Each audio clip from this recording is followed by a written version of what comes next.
L'université technologique Belcampus, représentée par son fondateur Bossé Kotowacha Léopold, vient à la juridiction présidentielle du tribunal de travail de Matete solliciter la main levée de la saisie de créances pratiquée par son ex-employé Boulanda Ilunga sur ses avoirs logés à la société Equity BCDC. Le fait remonte au 20 octobre 2023. Selon les avocats de la partie demanderesse, leur client serait opposé à son ex-employé Boulanda Ilunga devant le tribunal de travail de Kinshasa Matete. Les défendeurs Boulanda Ilunga auraient obtenu du tribunal de travail une ordonnance portant injonction de payer qui condamnait l'université Belcampus à payer à leur client la somme de 14 300 $ américains. Contre cette ordonnance portant injonction de payer, leurs clients auraient interjeté appel.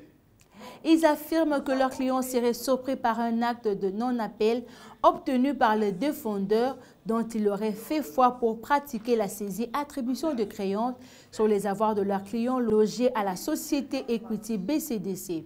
Ils soutiennent que cette saisie de créances pratiquée par le défendeur préjudicie les intérêts de leurs clients.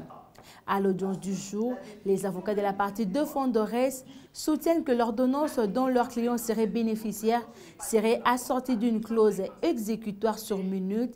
Ils sollicitent de la juridiction présidentielle de dire irrécevable la requête du demandeur pour défaut de qualité dans son chef. Madame la Présidente, nous continuons, nous persistons. L'université Belcampus persiste et signe. Cette saisie est pratiquée de manière irrégulière car n'ayant pas de fondement sur un titre exécutoire. Les titres exécutoires n'existent pas. Le jugement qui est mentionné dans les procès verbaux de saisie là-bas, ce jugement-là est inexistant. Je mets au défi M. Boulanga, qui est là, à vous produire les jugements.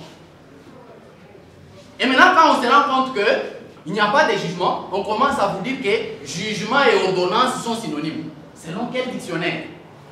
Un greffier vient là, il vous dit sur base d'un jugement.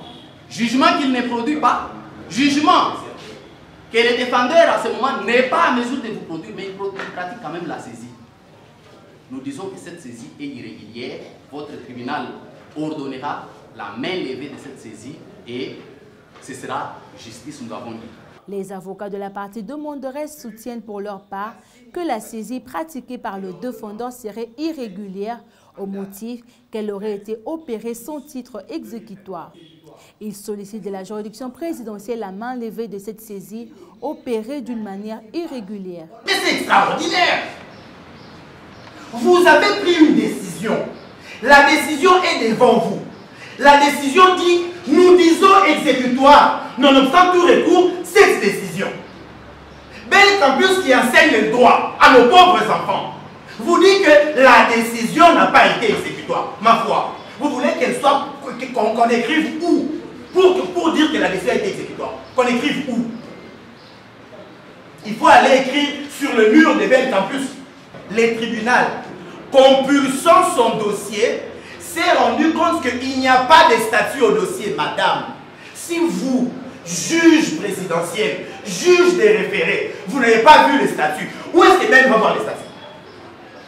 Non mais sérieusement, vous, juridiction, vous avez vérifié, vous n'avez pas vu les statuts. Mais comment est-ce que Ben verrait les statuts? Quoi? Ben doit aller chez Belcampus chercher les statuts?